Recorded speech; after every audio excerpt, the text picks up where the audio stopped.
नमस्कार दोस्तों, परीक्षा कैंपस प्लेटफॉर्म पर आप सभी का स्वागत है।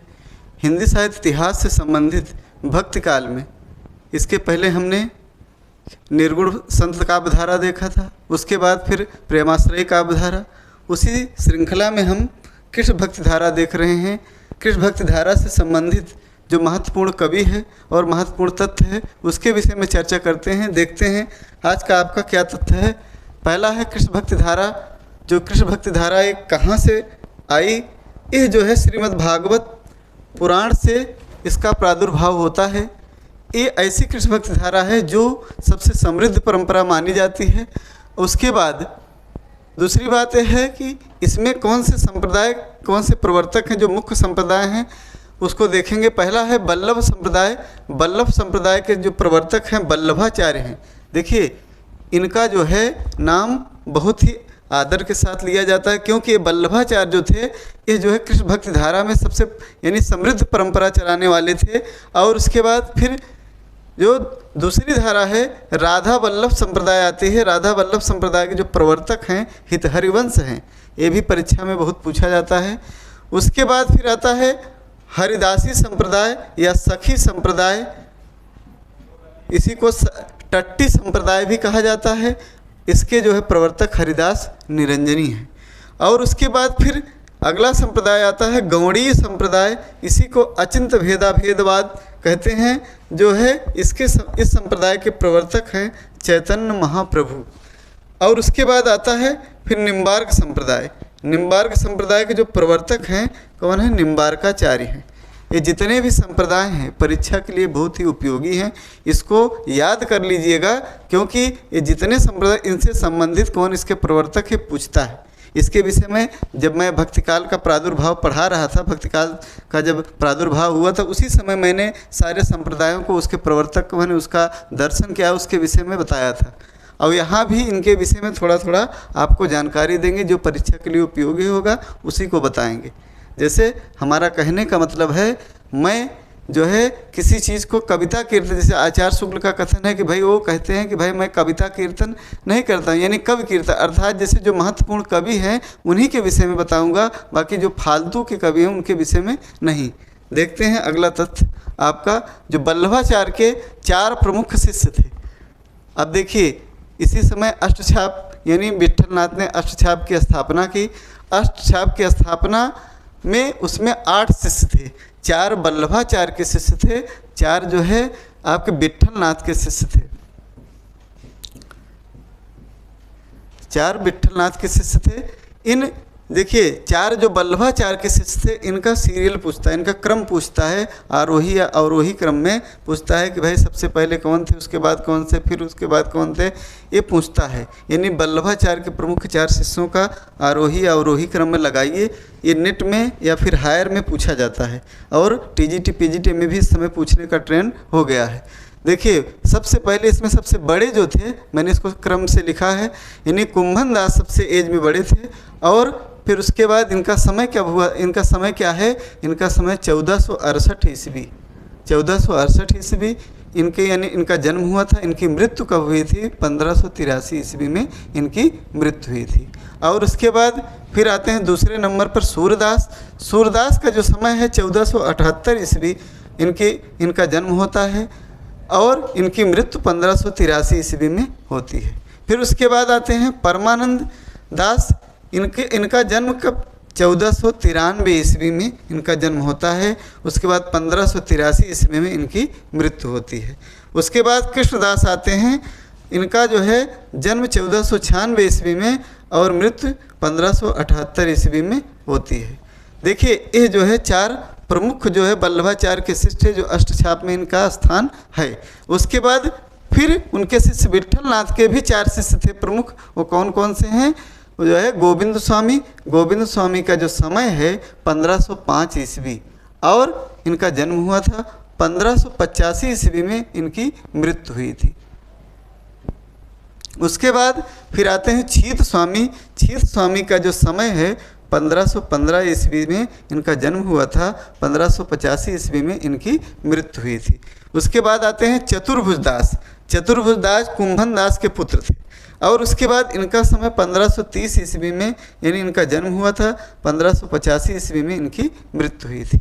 उसके बाद सबसे लास्ट में कौन आते हैं, नंददास, और इनका जन्म 1533 ईस्वी में हुई थी और इनकी मृत्यु जो है 1583 ईस्वी में हुई थी। देखते हैं अगला तथ्य कौन सा है। देखिए अगला तथ्य है कि जो महत्वपूर्ण है भक्तिकाल में कृष्ण भक्ति धारा से संबंधित जो महत्वपूर्ण तथ्य है उसके विषय में बताएंगे। ये प्रश्न यहाँ से बनता है कि अष्टछाप के कवियों में आयुक्रम की दृष्टि सबसे बड़े कौन थे, कुंभन दास थे। सबसे बड़े कौन थे, कुंभन दास थे। और सबसे छोटे कौन थे, नंददास थे।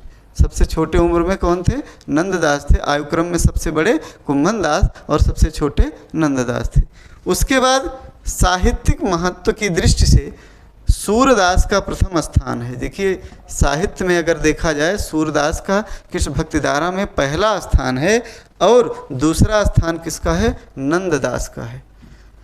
ये दोनों लोग अष्टछाप कवियों में अभी आते हैं। इनका जो है साहित्यिक दृष्टि से पहला स्थान सूरदास, क्योंकि प्रश्न पूछने का तरीका होता है कि भाई उसमें आयु क्रम नहीं, पूछ लेता है कि भाई साहित्य की दृष्टि से, जो साहित्य की महत्ता की दृष्टि से यानी सबसे श्रेष्ठ कौन कवि है, सूरदास हैं। उसके बाद दूसरा स्थान किसका है, नंददास का। अगर आयु क्रम में पूछता है तो किसका है, कुंभन दास का है। सबसे आयु में सबसे बड़े कुंभन दास थे और सबसे आयु क्रम में छोटे नंददास थे।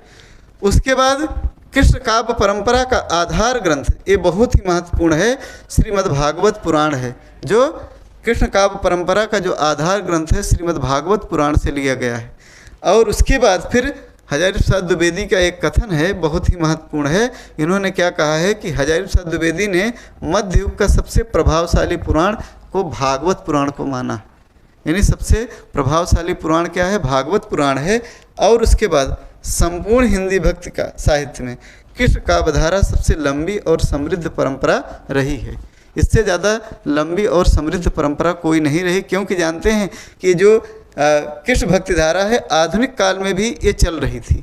यानी द्विवेदी युग में जब देखेंगे आपको जगन्नाथ दास रत्नाकर भी उस समय कविता लिख रहे हैं। उसके बाद जब छायावाद में आपको एक दो ऐसे कवि मिलेंगे जो भी यानी कृष्ण काव्य परंपरा को लगातार आगे बढ़ा रहे थे। भारतेंदु युग में भी पूरा ये छाए हुए थे कृष्ण काव्य परंपरा, क्योंकि भारतेंदु भी इससे प्रभावित थे, वो क्योंकि निम्बार्क संप्रदाय में दीक्षित थे, इसीलिए भारतेंदु ने भी इस परंपरा को आगे बढ़ाने का कार्य किया। उसी समय के अनेकों कवि रीतिकाल में भी देखेंगे कि परंपरा प्रचुर मात्रा में रही, लेकिन और जैसे चाहे आपको देखेंगे कि भाई राम काव्य हो गया या फिर प्रेमाश्रय काव्य हो गया या निर्गुण संत काव्य धारा काव्य हो गया, ये सब उतनी ज़्यादा प्रचुर मात्रा में यानी समृद्ध परंपरा नहीं रही जितनी समृद्ध परंपरा एक कृष्ण भक्ति धारा रही है। देखते हैं आगे।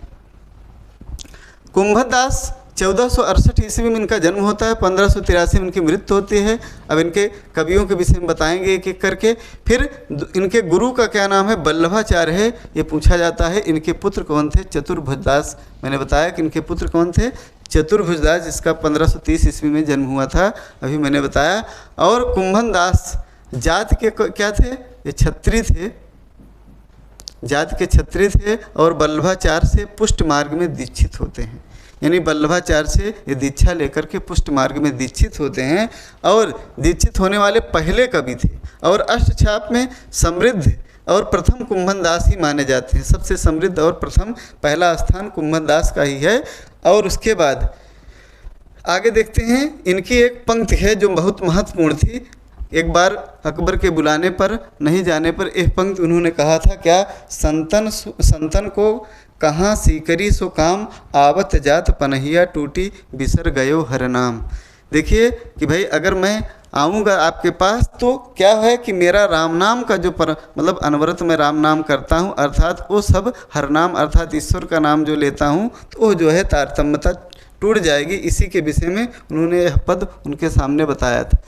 आगे फिर सूरदास के विषय में जो महत्वपूर्ण कवि है, कृष्ण भक्ति धारा में सबसे समृद्ध कवि माने जाते हैं, वो जो है कौन थे, सूरदास। 1478 में इनका जन्म होता है, 1583 में इनकी मृत्यु होती है। और जन्मस्थान इनका कौन सा है, रुनकता है। पूछा जाता है गुरु कौन थे, वल्लभाचार्य थे। किसके समकालीन थे, ये अकबर के समकालीन थे। ये सारे तथ्य पूछे जाते हैं। यानी ये किसके समकालीन थे, अकबर के। और इनके गुरु क्या थे, वल्लभाचार्य। कहाँ इनका जन्म हुआ था, रुनकता। और उसके बाद रचनाएं इनकी 3 प्रमुख हैं, सूरसागर, सूरसारावली, साहित्य लहरी। 3 रचनाएं हैं, तीनों रचनाओं के विषय में भी डिटेल से पढ़ेंगे। देखते हैं कि पहली रचना इनकी क्या है, सूरसागर। इनकी रचनाएं तो 25 मानी जाती हैं, लेकिन प्रमाणिक 3 ही रचनाएं आचार्य शुक्ल ने माना है, और रचनाओं का सिर्फ नाम भर उल्लेख होता है, बाकी उसका कोई साक्ष्य नहीं मिलता है। देखिए इनकी रचना जो है सूरसागर क्या है, इसकी रचना श्रीमद् भागवत के 12 स्कंद यानी 12 स्कंद के आधार पर, यानी 12 स्कंदों में की गई है। इसके प्रथम स्कंद में विनय के पद हैं। सबसे महत्वपूर्ण तथ्य है, आजकल ऐसे ही प्रश्न पूछे जाते हैं कि भाई जो उन्होंने सूरसागर लिखा, इसके प्रथम स्कंद में क्या वर्णन है, तो वो पूछा जाता है विनय के पद, अर्थात श्री अपने आराध्य जो भगवान श्री कृष्ण थे उनके प्रति जो विनय के पद उन्होंने गाए हैं, किसमें, प्रथम स्कंद में। और सूरदास का प्रसिद्ध भ्रमर गीत प्रसंग, जिसको बाद में आचार्य शुक्ल ने संपादन किया था, वर्णन किया सूरदास जो है, कुल मिला के वो जो उसका वर्णन किस स्कंद में है, 10वें स्कंद में है। किसमें है, 10वें स्कंद में है। 10वां स्कंद बहुत ही महत्वपूर्ण है, उसका एक हृदय कांड जैसे कहा जाता है, उसी तरीके से वो जो है 10वां स्कंद माना जाता है। सूरसागर में कृष्ण के जन्म से लेकर के मथुरा गमन की पूरी कथा का विस्तार से वर्णन किया गया है, ये जो है सूरसागर में उल्लेख मिलता है। और सूरदास, देखिए सूरसागर भले महाकाव्य की तरह है, लेकिन महाकाव्य नहीं, वो मुक्तक काव्य है, ये ध्यान दीजिएगा। और दूसरा, सूरदास का भ्रमर गीत प्रसंग विषय भागवत प्रेम का काव्य है, अर्थात एक पक्षी प्रेम का चित्रण है। इसे क्या कहा जाता है, उपालंभ काव्य भी कहा जाता है, उलाहना काव्य भी कहा जाता है, क्योंकि गोपियाँ श्री कृष्ण के प्रति तमाम प्रकार की उलाहनाएँ देती हैं। वो किससे, उद्धव से। वो जो है उन्हीं प्रसंग को देख करके इसको क्या कहा जाता है, विद्वानों ने उपालंभ काव्य कहा है। लेकिन आचार्य शुक्ल ने इस उपालंभ काव्य को क्या कहा है, ध्वनि काव्य की संज्ञा दी है। ये कई बार नेट में पूछा गया है, बहुत ही महत्वपूर्ण तथ्य है। और उसके बाद सूर्स का जो भ्रमर गीत विरह का उमड़ता हुआ समुद्र है, इसको किसने कहा है, ये भी बहुत महत्वपूर्ण कथन है। आचार्य हजारी प्रसाद द्विवेदी ने क्या कहा है कि जो सूर का जो भ्रमर गीत विरह का उमड़ता हुआ समुद्र है, ये जो है आचार्य हजारी प्रसाद द्विवेदी के एक प्रसिद्ध कथन है। और भ्रमर गीत से यानी भ्रमर गीत प्रसंग पर चर्चित पुस्तकें कौन कौन सी हैं, उसको ध्यान देना है। और भ्रमर गीत से सबसे पहली यानी भ्रमर गीत नाम से ये जो है, जो उसके यानी सूरसागर के 10वें स्कंद में है, उसका जो है वर्णन भ्रमर गीत प्रसंग में, यह जो है मुक्तक काव्य है। पहली बात तो इसको 2 लोगों ने लिखा है, अलग अलग ढंग, कृष्णदास ने भी लिखा है, सूरदास ने भी, दोनों लोगों ने लिखा है। लेकिन ज़्यादातर सूरदास का ही चर्चित है, कृष्णदास का उतना चर्चित नहीं है। आगे इसको ध्यान रखना है कि नहीं तो मान लीजिए दोनों लोग कहा जाए, अगर ऑप्शन में रहते हैं तो सूरदास को पहला यानी प्रेफरेंस आप दीजिएगा। उसके बाद फिर भंवर गीत किसकी रचना है, भंवर गीत जो है ये प्रबंध काव्य है, नंददास की रचना है। और कभी कभी लोग भ्रमित हो जाते हैं, भंवर गीत और भ्रमर गीत दोनों ध्यान दीजिएगा। भंवर गीत मिलती जुलती रचनाएं हैं, पूछ लेगा नंददास ऑप्शन में रहेगा तो भंवर गीत अगर रहेगा तो नंददास सही होगा, अगर भ्रमर गीत रहेगा तो सूरदास सही होगा। अब इसी से मिलती जुलती एक और रचना है, भ्रमर दूत भी है, क्योंकि एक बार ऐसे मेरा गलत हो गया। देखिए उद्धव शतक एक खंड काव्य है, ये आधुनिक युग की द्विवेदी युग की रचना है, जगन्नाथ दास रत्नाकर ने लिखा है। मैंने कहा कि इसीलिए समृद्ध परंपरा मानी जाती है कि आधुनिक युग में कृष्ण भक्त धारा के काव्य चलते रहें। और उसके बाद फिर भ्रमर दूत जो है, भ्रमर दूत किसका है, छायावाद युग की रचना है, एक खंड काव्य है, सत्यनारायण कविरत्न ने लिखा है। सत्यनारायण कविरत्न ने लिखा है कि भाई भ्रमर दूत नाम से खंड काव्य। देखिए अभी ये भ्रमर गीत जो था मुक्तक था, बाकी भंवर गीत प्रबंध काव्य था, उद्धव शतक खंड काव्य था, और भ्रमर दूत जो है ये भी खंड काव्य था। और एक आता है प्रिय प्रवास, जो खड़ी बोली में लिखा गया, इसको किसने लिखा था, अयोध्या सिंह उपाध्याय हरियोध। ये बहुत ही महत्वपूर्ण, ये खड़ी बोली का पहला महाकाव्य माना जाता है, ये खड़ी बोली का हरियोध जी ने लिखा था। आगे देखते हैं। और कृष्णायन महाकाव्य किस भाषा में है, अवधी भाषा में है, इसको विशेष ध्यान दीजिएगा। ये कई बार ये भी पूछा गया, कृष्णायन महाकाव्य अवधी भाषा में किसने लिखा है, द्वारिका प्रसाद मिश्र ने लिखा है। द्वारिका प्रसाद मिश्र ने अवधी भाषा में कृष्णायन महाकाव्य लिखा है। उसके बाद भ्रमर गीत सूरसागर को, यानी जो सूरसागर का भ्रमर गीत पार्ट है, यानी 10वां स्कंद है, सूरसागर का हृदय प्रदेश कहा जाता है। जैसे रामचरितमानस में अयोध्या कांड को हृदय कांड कहा जाता है, उसी तरीके से इसको भी जो है भ्रमर गीत को सूरसागर का हृदय प्रदेश कहा जाता है। ये भी बहुत महत्वपूर्ण तथ्य है। इसको यानी पूछ लेगा कि बनी भ्रमर गीत सूरसागर का क्या है कहा जाता है, या कौन सा ऐसा भाग है, कौन सा ऐसा स्कंद है जो हृदय प्रदेश कहा जाता है, तो वो जो है आपका भ्रमर गीत है। पहली रचना का सार हो गया। अब दूसरी रचना सूर सारावली जो इनकी रचना है, इसमें 1107 पद हैं, पूरे पदों की संख्या है। अब ये पद पूछा जाता है कितने पद हैं, नेट में कई बार पूछा गया, और सूर दर्शन इसी में प्रतिपादित किया गया। सूरदास ने अपने यानी एक प्रकार से विद्वता का जो है विद्वता इसी में दिखाई गई है, अर्थात उनका पूरा दर्शन इसी में दिखाई देता है सूर सारावली। उसके बाद साहित्य लहरी आती है, जिसमें 118 पद हैं। 118 पद क्या हैं? दृष्टकूट के पद हैं, और पूरी तरह से कितने पद? 118 के दृष्टकूट पद संग्रहित हैं।